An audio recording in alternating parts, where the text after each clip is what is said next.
ये कई बार होता है। इनफैक्ट गृहस्थ जो भक्त होते हैं उनके साथ भी ऐसा हुआ है कि एक मेंबर जो भक्ति कर रहा है वो नॉनवेज नहीं खा रहा है, लेकिन दूसरा मेंबर घर का नॉनवेज खाता है और वो समझने को तैयार नहीं है, तो उनके लिए पकाना पड़ रहा है उसी किचन में। तो ऑब्वियसली ये पाप कर्म है। जय श्री राम दोस्तों, कैसे हो आप सभी का स्वागत है आज फिर से एक और इंटरेस्टिंग Q&A व्लॉग में। दोस्तों आज का व्लॉग भी बहुत ही इंटरेस्टिंग होने वाला है, जिसमें आपके सवाल होंगे, मेरे जवाब। तो ध्यान से इस व्लॉग को आखिर तक अवश्य देखिए, क्योंकि क्या पता आपके कोई ना कोई सवाल का जवाब आज आपको मिल सकता है। वीडियो पसंद आए तो लाइक और शेयर करना ना भूले। नए हो तो चैनल को सब्सक्राइब करें, जय श्री राम का नारा लगाकर बेल आइकॉन को अवश्य दबाएं, ताकि आने वाले नए नए इंटरेस्टिंग व्लॉग्स हमारे फैमिली से जुड़े हो, ऐसे Q&A वाले हो या फिर प्रभु से जुड़ी कोई कथा क्यों ना हो, आप सबसे पहले देख सकें।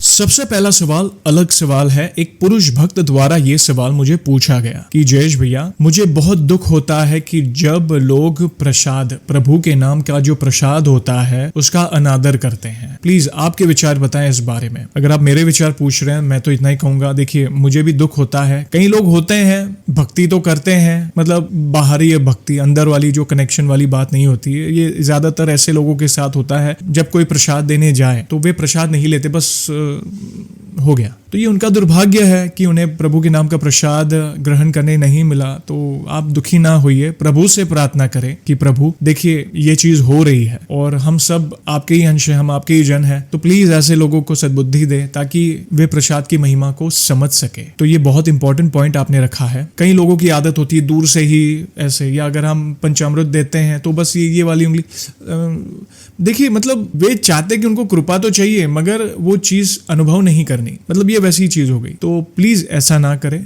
जो भी आपके घर आ रहे हैं, प्रसाद दे रहे हैं या जो आपके लिए प्रसाद लाए हैं, उसे रिस्पेक्टफुली लीजिए और प्रभु का नाम लेकर ग्रहण करिए। प्रसाद का मतलब मैंने किसी कथा में सुना था, प्रसाद का फुल फॉर्म प्रसाद, प्रभु के साक्षात दर्शन। तो कितना जोड़ता है ये वर्ड हमें प्रभु से, सोचिए। तो होता है कई लोगों को ये मतलब दिमाग में कि भाई ये ऐसा कर लूंगा तो ये हो जाए। और कई लोगों को पता है एक और आदत होती है, अगर प्रसाद में ना ड्राई फ्रूट वगैरह रखे होते हैं तो ये बरोबर ग्रहण करते हैं, काजू बादाम पिस्ता या कुछ ऐसा एक्सपेंसिव प्रसाद हो, मतलब ड्राई फ्रूट से बनी मिठाइयाँ, तो उन मिठाइयों को वे मतलब कहते हैं ना कि उनके लिए वे ना नहीं कहेंगे। मगर जो सिंपल प्रसाद होते हैं, मिश्री हो या मक्खन मिश्री हो या मूंगफली के दाने के साथ मिश्री होती, जैसे वो एक ट्रेडिशनल प्रसाद, हम गुजराती में कहते हैं शक्करिया हो, खड़ी शक्कर हो, जैसे जो भी हम प्रभु को अर्पण करते हैं, तो वैसे उन प्रसादों में ये ऐसा करते हैं। और जो महंगे महंगे प्रसाद होते हैं ड्राई फ्रूट वाले या जो भी है, तो उनके लिए मतलब वे कभी भी मना नहीं करते। तो ये मैंने भी देखा है। प्रभु ने सद्बुद्धि दे, अगर ऐसी कोई लीला रचे प्रभु के, उनको प्रसाद का महत्व पता चले। प्रसाद एक समान है, आप टेस्ट ना देखें, आप जो भी भोग अर्पित करें प्रसाद में, उसकी मिठास ही अलग होती है। तो प्लीज आपने देखा होगा, हम एक नॉर्मल एग्जाम्पल देना चाहूंगा। जैसे हम शीरा बनाते हैं, हम रेगुलर घर में बनाएं, ठीक है, वो टेस्ट करें। और लाइक से सत्यनारायण की कथा में ये काफ़ी प्रख्यात है कि हम शीरे का प्रसाद अर्पित करते हैं प्रभु को। आप उस प्रसाद को ग्रहण करें, उसकी मिठास ही अलग होती है। देखना आपको ज़मीन आसमान का लाइक फर्क दिखेगा। तो इसलिए जैसे हम प्रभु को अर्पित करते हैं, प्रभु वो भाव से वो स्वीकारते हैं, तब उस प्रसाद की जो मिठास है वो अलग ही लेवल की होती है। तो कभी भी एक ही लाइफ लेसन है हम सभी भक्तों के लिए, और स्पेशली जो लोग ये करते हैं कि कभी भी प्रसाद का अनादर ना करें। अगर कोई आपके घर आया है, प्रसाद दे रहा है, तो उसे भावपूर्ण एक्सेप्ट करे और उसे ग्रहण भी करे। कई बार तो मैं बहुत उत्सुक होता हूँ, जैसे हम मंदिर में जाते हैं, जैसे हमारे आनंद सिटी में लामविल हनुमान जी है, तो आरती के बाद, स्पेशली मैं शनिवार या मंगलवार को जाता हूँ, तो आरती के बाद वहाँ पे प्रसाद सबको देते हैं। तो मैं कई बार वेट करता हूँ कि वो कम से कम एक बूंदी तो मिले, मुझे खत्म नहीं होना चाहिए। ये होता है ना, एक तड़प होती है। तो ये मेरे भाव हैं, आपके भाव क्या है मुझे कमेंट के माध्यम से बताएगा। तो ये है महत्व प्रसाद का। दूसरा सवाल, ये भी इंपॉर्टेंट सवाल है दोस्तों, ध्यान से सुनिएगा। ये प्रश्न मुझे 70 इयर्स के एक महिला भक्त ने पूछा है। उन्होंने मुझसे पूछा कि जयेश बेटा, मैं 5 से 7 मिनट से ज्यादा बैठ नहीं पाती, मुझे कमर का दर्द है और मैं 7 बार हनुमान चालीसा का संकल्प लेना चाहती हूँ। तो क्या मैं टेबल पर आसन बिछाकर हनुमान जी को स्थापित करके पाठ कर सकती हूँ? प्लीज बताएं। इसके बारे में मैं तो इतना ही कहूंगा, देखिए बहुत अच्छा लगा कि आप 70 इयर्स के हो और साथ ही साथ आपको कमर दर्द का चैलेंज है, मगर फिर भी आप संकल्प लेना चाहते हैं। तो धन्य है आपकी भक्ति को माता जी। और यस, ले सकते हैं, प्रभु तो भाव के भूखे हैं। आप जिस भाव से भजे हुए मिलेंगे, आप चिंता ना करें, प्रभु को तो सब पता है ना। आप ये तकलीफ होने के बावजूद भी संकल्प लेकर प्रभु के नाम का स्मरण करना चाहते हैं तो डेफिनेटली आप ले सकते हैं, आप चिंता ना करें। मैं समझ सकता हूँ कई भक्तों को ये चैलेंज होता है, अगर आप वृद्ध भक्त हैं या कई भक्तों जैसे बेड रिडन है या मतलब उन्हें कोई बीमारी के कारण वे कंटिन्यू बैठ नहीं पाते, तो आप चिंता ना करें। आपको जैसा कंफर्टेबल लगे, जैसे आप चेयर पर बैठकर या टेबल पर बैठकर या आप चेयर पर बैठे हो या समझो आगे टेबल पर प्रभु के नाम का आसन बिछाकर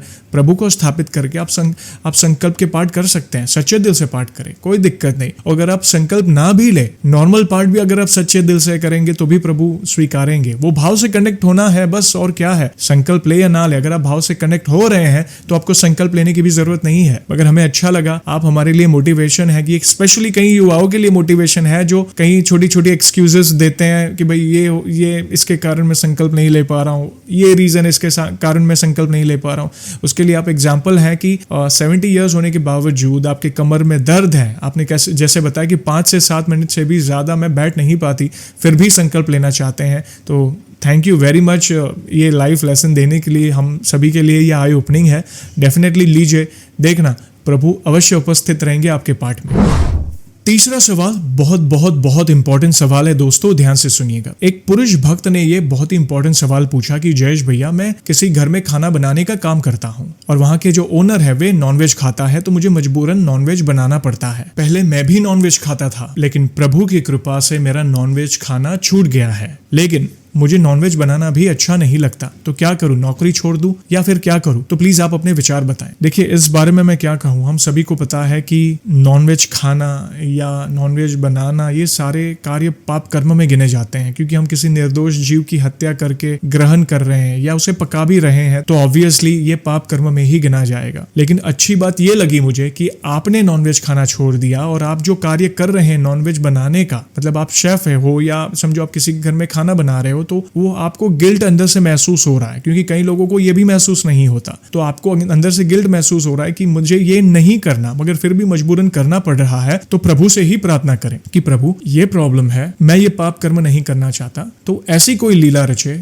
ऐसा कोई ऑप्शन मेरे प्रोफेशन में लाए मेरे सामने जिससे मैं ये पाप कर्म से छुटकारा पा सकूं। ये कई बार होता है। इनफैक्ट गृहस्थ जो भक्त होते हैं उनके साथ भी ऐसा हुआ है कि एक मेंबर जो भक्ति कर रहा है वो नॉनवेज नहीं खा रहा है, लेकिन दूसरा मेंबर घर का नॉनवेज खाता है और वो समझने को तैयार नहीं है, तो उनके लिए पकाना पड़ रहा है उसी किचन में। तो ऑब्वियसली ये पाप कर्म है। तो आप प्रभु से प्रार्थना करें कि प्रभु ये मेरी मजबूरी है, मैंने बहुत समझाया मगर सामने वाला मान ही नहीं रहा है, तो आप ही कोई ऐसी लीला रचे जिससे ये पाप कर्म मेरे घर पे ना हो। या अगर आपका वो प्रोफेशन है तो आप उस तरह प्रार्थना करें कि मुझे ऐसा कोई रास्ता बताएं कि मुझे ये नॉनवेज बनाना ना पड़े, यानी ऐसे घर में कोई मुझे काम दिया जाए जहां पे मुझे ये नॉनवेज पकाना ना पड़े। तो प्रभु ही ऐसी लीला रचेंगे कि ये बड़ा असंभव कार्य आपका संभव हो जाएगा। तो चिंता ना करें, मुझे भी दुख हुआ, कई बार ये हमारी मजबूरी होती है, क्या करें, लेकिन प्रभु ही ऐसी कोई लीला रचेंगे। देखना आप खुद सामने से मुझे मैसेज करेंगे कि जयेश भैया मुझे मेरा प्रॉब्लम का सोल्यूशन मिल गया। बस वो विश्वास को अटूट रखिएगा, राम नाम का स्मरण करें और नित्य हनुमान चालीसा का पाठ करके प्रभु से अवश्य प्रार्थना करें।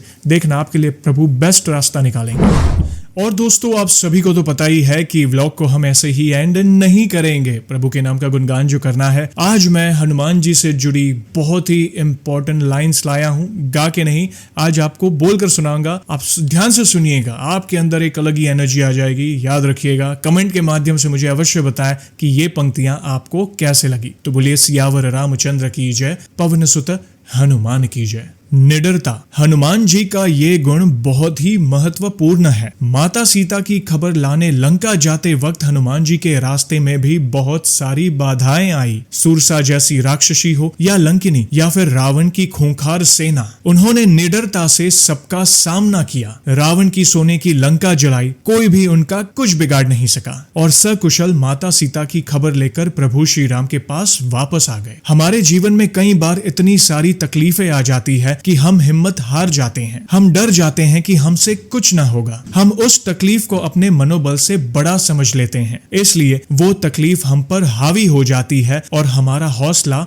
टूटने लगता है। हनुमान जी का ये गुण हमें ये सीख देता है कि जीवन में कितने भी बड़े चैलेंजेस क्यों ना आए, बस उनका निडरता यानी निर्भय होकर सामना करें, फिर देखना सफलता आपके कदमों में होगी। जय श्री राम। देखा आपने, एनर्जी से भरी लाइंस प्रभु से जुड़ी, इसलिए मैं हर बार कहता हूं कि हनुमान जी की पूजा आराधना तो करे, साथ साथ उनके जीवन चरित्र को भी जाने, क्योंकि हनुमान जी के जैसा कोई बड़ा मोटिवेशन इस दुनिया में है ही नहीं। हनुमान जी को देख के ही एक अलग ही ऊर्जा का संचार होता है हमारे अंदर। तो आपके विचार क्या है इन पंक्तियों के बारे में मुझे कमेंट के माध्यम से अवश्य बताएं। वीडियो पसंद आई हो तो लाइक और शेयर करना ना भूलें। नए हो तो चैनल को सब्सक्राइब करें। जय श्री राम का नारा लगाकर बेल आइकॉन को अवश्य दबाएं, ताकि आने वाले नए नए इंटरेस्टिंग व्लॉग्स हमारे फैमिली से जुड़े हो, ऐसे Q&A वाले हो या फिर प्रभु से जुड़ी कोई कथा क्यों ना हो, आप सबसे पहले देख सके। और जल्दी लौटूंगा मैं एक और इंटरेस्टिंग व्लॉग के साथ। तब तक जय श्री राम, जय हनुमान।